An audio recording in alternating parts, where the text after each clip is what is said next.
எல்லாருக்கும் வணக்கம். நான் Hema Subramanian. Welcome to home cooking Tamil. இன்னைக்கு நம்ம சூப்பரான restaurant style pink sauce pasta வீட்டில் ஈஸியாக எப்படி செய்யறதுன்னு நம்ம பார்க்க போகிறோம். ஸோ வாங்க நம்ம ரெசிபிக்குள்ளே போகலாம். இந்த ரெசிபி பண்ணுறதுக்கு ஃபர்ஸ்ட் நம்ம பாஸ்தாவை வேக வச்சுக்கலாம். பாத்திரத்தில் தண்ணி ஊற்றி கொதிக்க விடுங்க. தண்ணியில் 1/2 டீஸ்பூன் உப்பு போடுங்க. நான் 250 ml கப்பில் 3 கப் பென்னே பாஸ்தா எடுத்திருக்கேன்.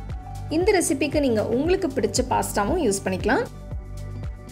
பாஸ்தாவை ரொம்ப வேக வச்சிடாதீங்க, ஏன்னா நம்ம சாஸ்லையும் பாஸ்தாவை வேக வைக்க போகிறோம். அதனால ரொம்பவும் வேக வச்சிடாதீங்க. 90% வெந்ததும் வடிகட்டிட்டு தனியாக எடுத்து வச்சிருங்க.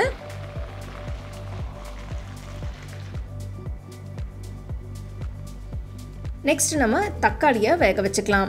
இந்த மாதிரி தக்காளியை 2 கீரல் போட்டு வேக விடுங்க. அப்போ சீக்கிரமாக வெந்துடும். ஒரு பாத்திரத்தில் தண்ணி ஊற்றி கொதிக்க விடுங்க.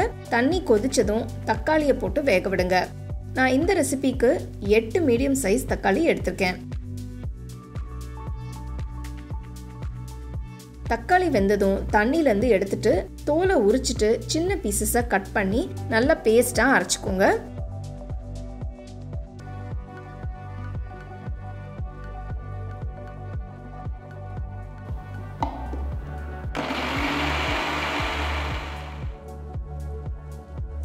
இப்போ இதை எடுத்துட்டு தனியாக வச்சிருங்க.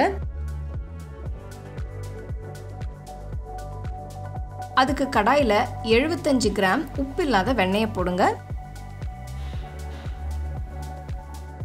வெண்ணெய் உருக்குனதும் 1 டேபிள் ஸ்பூன் எண்ணெயை ஊற்றி அதில் 10 பல்லு பூண்டு பொடியை நறுக்கினது போடுங்க.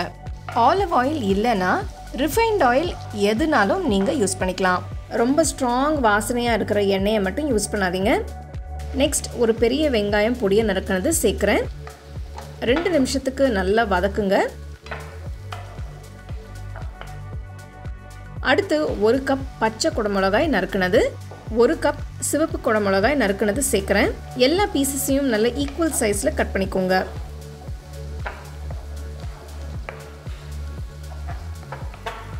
நெக்ஸ்ட் 1 கப் வேக வச்ச சோளம் சேர்த்து நல்லா மிக்ஸ் பண்ணுங்க. 2-3 நிமிஷம் வதக்கினதுக்கு அப்புறம் 1 டீஸ்பூன் உப்பு போடுங்க, 1 டீஸ்பூன் மிளகுத்தூள், 1 teaspoon chilli flakes, 2 teaspoon Italian seasoning போட்டு நல்லா மிக்ஸ் பண்ணணும். பாஸ்தாக்கு இந்த மசாலாஸ் ரொம்பவே முக்கியம். இதுதான் பாஸ்தாக்கு நல்ல ஃப்ளேவரும் டேஸ்ட்டும் கொடுக்கும். உங்ககிட்ட இட்டாலியன் சீசனிங் இல்லைன்னா நீங்கள் ஆரிகானோ கூட யூஸ் பண்ணிக்கலாம். நெக்ஸ்ட் நம்ம ஒயிட் சாஸ் பண்ணிக்கலாம். அதுக்கு நான் காயில் 2 டேபிள் ஸ்பூன் மைதா ஆட் பண்ணுறேன். நான் இன்னைக்கு கொஞ்சம் டிஃப்ரெண்ட்டான மெத்தடில் தான் பண்ணி காட்ட போகிறேன். மைதா சேர்த்து நல்லா மிக்ஸ் பண்ணி 1 நிமிஷத்துக்கு வேக விடுங்க.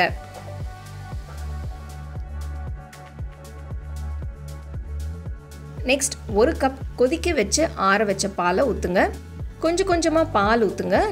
நல்லா திக்காக க்ரீமியாக வர வரைக்கும் பால் ஆட் பண்ணிக்கோங்க. பார்த்தீங்கன்னா சாஸ் இப்போ நல்லா திக்காகவும் க்ரீமியாகவும் ஆயிடுச்சு. இப்போ அரைச்ச தக்காளியை சேர்த்து நல்லா மிக்ஸ் பண்ணுங்க.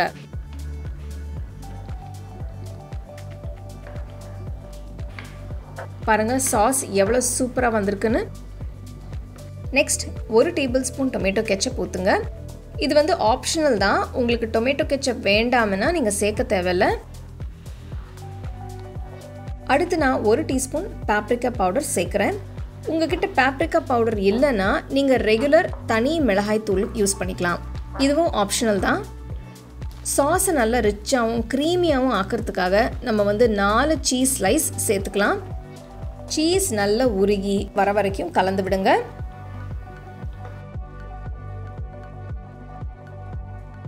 சாஸ் கொஞ்சம் திக்காக இருக்கிற மாதிரி நினச்சிங்கன்னா கொஞ்சம் பால் ஆட் பண்ணிக்கோங்க.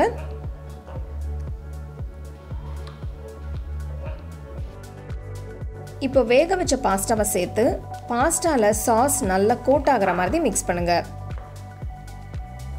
நம்ம ஹோம் குக்கிங் சேனலில் இருக்கிற மற்ற பாஸ்தா ரெசிபீஸோட லிங்க்ஸும் நான் டிஸ்கிரிப்ஷனில் தரேன். அதை பார்த்து நீங்கள் செய்யலாம்.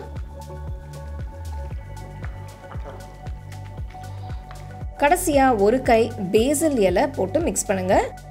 இந்த பேசில் இலை வந்து பாஸ்டாக்கு ஒரு நல்ல ஃப்ளேவர் கொடுக்கும்.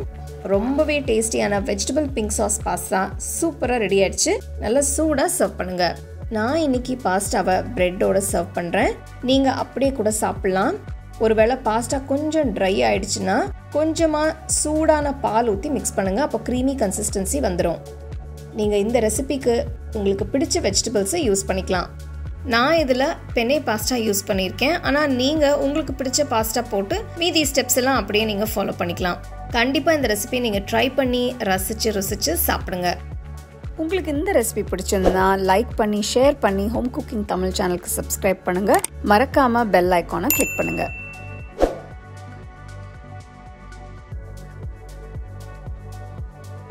The second edition of our home cooking book is now available on our website 21frames.in. I'll give you the link in the description. You can go and check it out. The book is currently available only in India for now, so you can place your orders on 21frames.in.